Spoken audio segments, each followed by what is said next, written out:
Hi friends, welcome to Preet Cooking and Vlogs. இன்னைக்கு வந்து நம்ம சேமியா பொடிக்க போறோம்.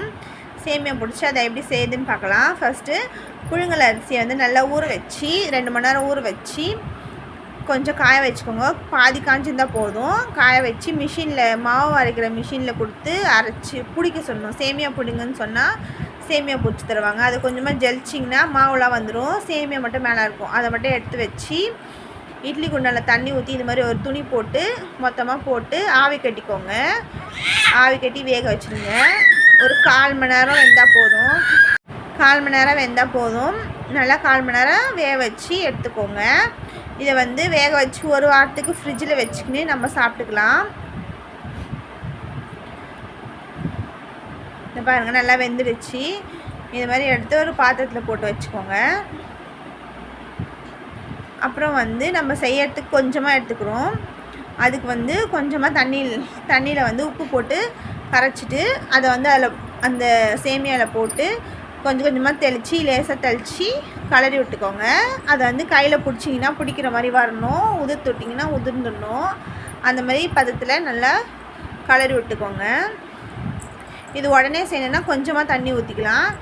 இப்போ நீங்கள் வந்து ஃப்ரிட்ஜில் எடுத்து வச்சுட்டு ஒரு வாரம் வச்சு செஞ்சிங்கன்னா அந்த மாதிரி செய்யும் போது எக்ஸ்ட்ரா உப்பு தண்ணி தெளிக்கணும். அப்போ தான் நல்லா சாஃப்டாக வரும்.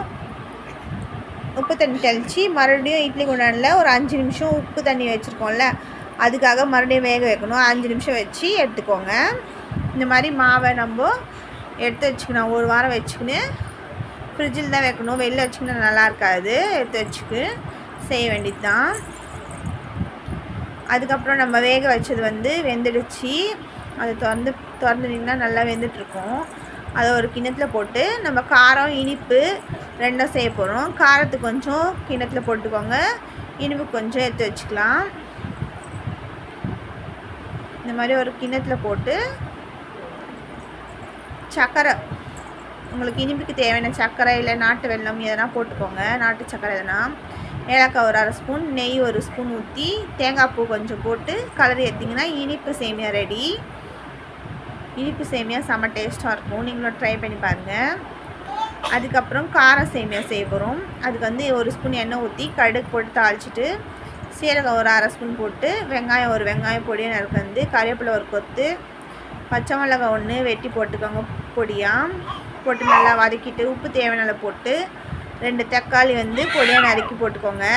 தக்காளி பொடியாக போட்டு நல்லா வதக்கிக்கோங்க. அப்புறம் ஒரு சிட்டிகை அளவுக்கு மஞ்சள் தூள், அப்புறம் நம்ம வேக வச்சுருந்த சேமியாவும் அதில் போட்டு நல்லா கலரி விட்டுக்கோங்க. கலரி விட்டு ஒரு 1/2 எலுமிச்சை பழத்தை வந்து அதில் பிழிஞ்சு விடுங்க. நல்லா டேஸ்ட் வரும். பிழிஞ்சு விட்டு கேஸை நிறுத்திட்டு எலுமிச்சை பழத்தை பிழிஞ்சு விடுங்க. இல்லைன்னா கசப்பு வந்துடும்.